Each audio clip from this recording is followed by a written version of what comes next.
ধারাবাহিকে সাফল্যতার পর বড় পর্দায় টলি সুপারস্টার দেবেশ বিপরীতে অভিনয়। আর এরপর একেবারে ওয়েব সিরিজে দেখা যাবে ছোট পর্দার মিঠাই রানী সৌমিত্রিষা কুণ্ডুকে। আর হইচইয়ের যে ওয়েব সিরিজ কালরাত্রি, এই কালরাত্রির প্রচারে আজ দুর্গাপুরের জাংশন মলে এসে হাজির হয়েছেন সৌমিত্রিষা কালরাত্রির টিম। আর এই মুহূর্তে আমাদের সঙ্গে পেয়ে গেছি সৌমিত্রিষাকে। নমস্কার সৌমিত্রিষা, দ্য ই পেপার ডিজিটালে স্বাগত জানাচ্ছি। আমার ভীষণ ভালো লাগছে দুর্গাপুরে আসতে পেরে, এবং ই পেপারের মাধ্যমে আমার যারা অডিয়েন্স আছে তাদের কাছে আমি পৌঁছাতে পারবো সেটা জেনে আমার আরো ভালো লাগছে। কারণ আমরা তো কলকাতার পেপারে ইন্টারভিউ দিই, তো দুর্গাপুরে এসেছি বলে সেই দৌলতে দুর্গাপুরের মানুষের কাছে ই পেপারের মাধ্যমে পৌঁছাতে পারছি।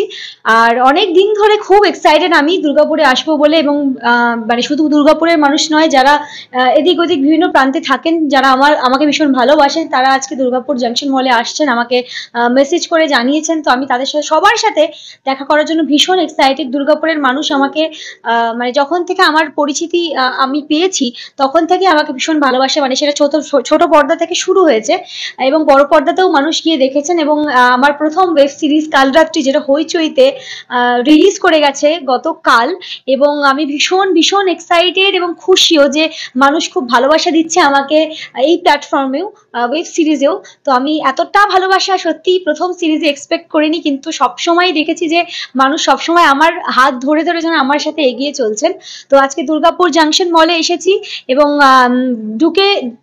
ঢোকার সময় যে কটা মানুষের সাথে আমার আলাপ হলো দেখে মনে হলো এখানকার মানুষজন, মানে আপনারা সবাই ভীষণ আন্তরিক। তো আন্তরিক মানুষদের সাথে বেশি কথা বলতেও ভালো লাগে। আচ্ছা, যেটা জানতে চাইবো যে এই যে কালরাত্রি যে ওয়েব সিরিজ, এখানে তোমার চরিত্রটা ঠিক কি?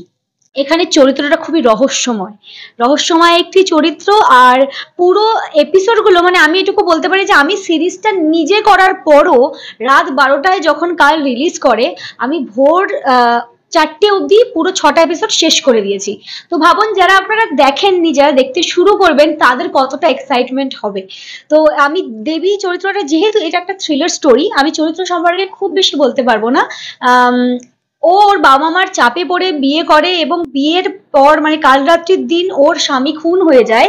তবে এই খুনটাকে ঘিরেই গল্প, কিন্তু খুনটা কে করেছে বা কি কি ঘটনা ঘটছে, আস্তে আস্তে না মানুষের প্রশ্নের পাহাড় বাড়বে, এবং পরের দিকে গিয়ে জানা যাবে যে কে বা কারা খুন করেছে, বা নাও জানা যেতে পারে।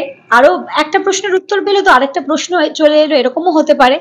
আর এইবারে প্রত্যেকে কিন্তু সাসপেক্টের আন্ডারে আছে, মানে আমিও ইনফ্যাক্ট মার্ডারটা করে ফেলতে পারি, এরকমই একটা, মানে কিছু কিছু ক্ষেত্রে মনে হতে পারে যে দেবীও হয়তো খুনটা করতে পারে। তো এরকমই একটি শ্বাসরোধ করা, মানে টান টান একটা গল্প নিয়েই হইচইয়ের এই প্রথম আমার ওয়েব সিরিজ কালরাত্রি। আর এর থেকে বেশি কিছু বলতে পারবো না। আচ্ছা, এই কালরাত্রিতে তোমার সঙ্গে আর কোন কোন অভিনেতা অভিনেত্রীকে দেখতে পারবো আমরা? এখানে দেবেশ স্যার রয়েছেন, থিয়েটার জগতের ভীষণ নামকরা, এবং তার থেকে অনেক কিছু শিখতে পারার মতন একজন মানুষ। আমাদের পরিচালনা এবং যিনি রাইটার আছেন, তিনি হলেন অয়ন চক্রবর্তী। তাকে আপনারা সবাই চেনেন যারা ওয়েব সিরিজ দেখেন। তিনি ভীষণই গুণী একজন মানুষ। আর তার লেখনী তো আপনারা হইচই দেখলেই বুঝতে পারেন যে তার কি সুন্দর, কি জাদু তার হাতে আছে, এবং তিনি ডিরেকশন এত ভালো দেন, তার আন্ডারে কাজ করতে পেরেছি। তার সাথে আমার সাথে রয়েছেন রূপাঞ্জনা দি, শৈরিতি দি, তারপর রাজদীপ দা, ইন্দ্রাশিস দা, এবং আরো অনেক। প্রত্যেকটা চরিত্রই এখানে এত রহস্যময় ক্যারেক্টার, প্রত্যেকটা চরিত্র। তো প্রত্যেককেই দেখতে আপনাদের খুব ভালো লাগবে। আচ্ছা সৌমিত্রিষা, যেটা আরো একটা বিষয় যেটা জানতে চাইছি, যে তুমি তো ধরো ধারাবাহিকে সাফল্যতা পাওয়ার পর বড় পর্দাতে একটা নিজেকে প্রতিষ্ঠিত করতে পেরেছো।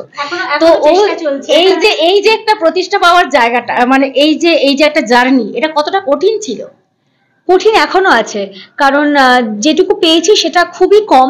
এইটুকু, সেটা আরো বড়, মানে একটা সমুদ্রের থেকে এক বালতি জল আমি পেয়েছি, সেই সমুদ্রটা আমি জয় করতে চাই। তো কঠিনতম পথ চলা এখনো বাকি, এবং জীবনে যদি যত বড় কিছু চাইবে, তত বেশি কঠিন হবে, দুর্গম হবে পথ। কিন্তু মানুষ যেহেতু আমায় ভালোবাসা দিয়েছে, এবং আমি যেহেতু হার্ডওয়ার্ক করছি নিজের সাধ্য মতন, তো আমি জানি যে আমি সমুদ্র জয় করতে পারবো। আচ্ছা, যদি এরপরও যদি কোনো সময় আবার ধারাবাহিকের জন্য তোমার কাছে প্রস্তাব আসে, তাহলে তুমি কি তাতে রাজি থাকবে? অবশ্যই থাকবো, কিন্তু যেহেতু ধারাবাহিকের একটা নির্দিষ্ট স্কেডিউল আছে, সকাল থেকে রাত অবধি শুটিং করতে হয়, এবং তার মাঝখানে আজকে যদি আমাকে হইচই থেকে ডাকে যে তোমাকে একটা ভালো স্ক্রিপ্ট দিয়েছি, তুমি করে ফেলো, কিন্তু আমি করতে পারবো না, বা করতে গেলেও আমাকে আমার সিরিয়ালকে বিট্রে করে বেরিয়ে আসতে হবে, কিন্তু সেটা আমি চাই না। তো আমার হাতে যেহেতু কিছু কমিটমেন্টস আছে, সেই কারণে এখন সিরিয়ালে আমি ঢুকতে পারছি না। তবে ডেফিনেটলি আমি ওখান থেকে জনপ্রিয়তা পেয়েছি, যখনই আমার সেই সুযোগ হবে যে আমার কাছে একটা বেশ সময় রয়েছে, অন্য কোনো কাজ আমি এই মুহূর্তে ধরবো না, তখন অবশ্যই কাজ করবো। বলিউড থেকে যদি কখনো ডাক আসে, সেক্ষেত্রে কি তুমি যাবে? তোমাকে দিলেও কি তুমি যাবে না? নিশ্চয়ই। তাহলে তো আপনারা দেখছেন যে সৌমিত্রিষা এই কালরাত্রি ওয়েব সিরিজ নিয়ে খুব উচ্ছ্বসিত এবং ভীষণ আশাবাদীও যে দর্শকদের মনে এই কালরাত্রি ওয়েব সিরিজ দর্শকদের মনেও জায়গা করে নেবে। দুর্গাপুর থেকে শম্পা প্রামাণিকের report, the e-paper digital. DSMS, a premier management college in Durgapur. Admission open for hotel management, hospital management, tourism management, BBA, BCA and nursing. Excellent training and placement assistance. Join now. DSMS, gateway to success.